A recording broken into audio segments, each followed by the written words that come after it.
আজকের গল্প মনা ও মেছোভূত। লেখা ও ছবি সব্যসাচী মিস্ত্রি।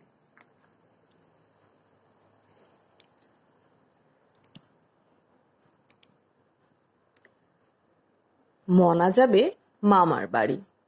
মনার মা বলল, বাবা সাবধানে যাস, পথে কিন্তু ভূত আছে, মেছোভূতের পাল্লায় পড়িস না। মনা যাবে মামা বাড়ি, সঙ্গে নেবে দইয়ের হাঁড়ি। মেছো ভূত বেজায় পাজি, ও কিন্তু ছেলে ভোলানো ভূত। কত ছেলে যে তার পাল্লায় পড়ে হারিয়ে গেছে তার হিসেব নেই। মাকে দুশ্চিন্তা করতে নিষেধ করে মনা রাস্তায় বের হলো। মনাটা না বেজায় বোকা, মাথার ভেতর পাগলা পোকা। পথে যেতে যেতে পরে গভীর বন। মনা বনের ভেতর দিয়ে হাঁটতে লাগলো। গা ছমছম করছে। বাঘ আর শেয়াল না থাকলেও ভূত পেত্নীর অভাব নেই এ বনে। কিন্তু এ কি হলো, এ কি! মনা পথ হারিয়ে ফেললো বনে। এসে পড়লো এক বিশাল পুকুরের ধারে। অবাক হলো মনা, পথটা তার কত চেনা, অথচ সেই চেনা পথে কিনা সে হারিয়ে ফেললো। ক্লান্ত মনা পুকুরের ধারে ঝোপের আড়ালে কিছুক্ষণ ঘুমিয়ে নিল। মনা ছিল ক্লান্ত অনেক, ঘুমিয়ে নিল একটুখানে। মনা ঘুম থেকে উঠে পথ খুঁজতে যাবে, এমন সময় দেখলো পথে কে যেন দাঁড়িয়ে আছে।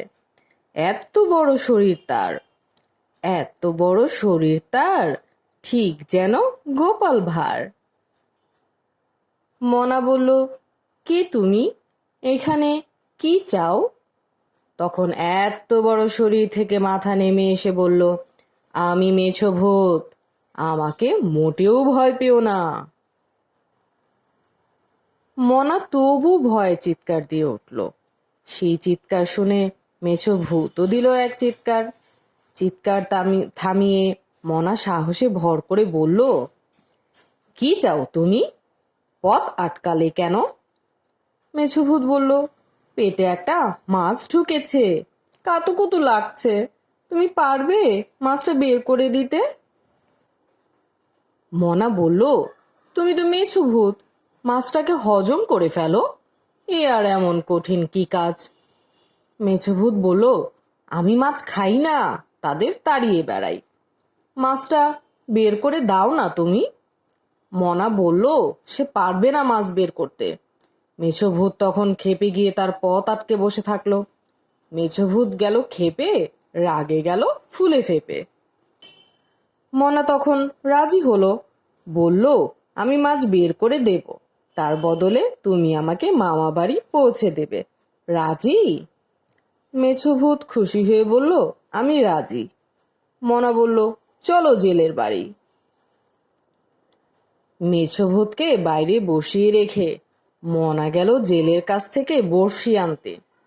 জেলেকে অনেক বুঝিয়ে সে নিয়ে এলো একটা বড়শি। বড়শি দিয়ে মাছ ধরতে গেলে ভূতটা কেবল চোখের পানি ফেলে। মনা মেছো ভূতকে বড়শি গিলিয়ে দিল। মাছটা বড়শিতে খাবার দেখে তরতরিয়ে এসে বড়শি গিলে ফেলল। অমনি মনা মেছো ভূতের পেটের ভেতর থেকে মাছ সহ বড়শি টেনে বের করে ফেলল। মাছ বেরোলো হ্যাচকা টানে, জীবন এলো মৃত প্রাণে। কি আনন্দ, কি আনন্দ! খুব খুশি হলো মেছো ভূত। মনাকে কাঁধে নিয়ে যাত্রা শুরু করলো মামা বাড়ির উদ্দেশ্যে। এরপর থেকে দুজন দুজনের বেজায় ভালো বন্ধু হয়ে উঠল। ধন্যবাদ।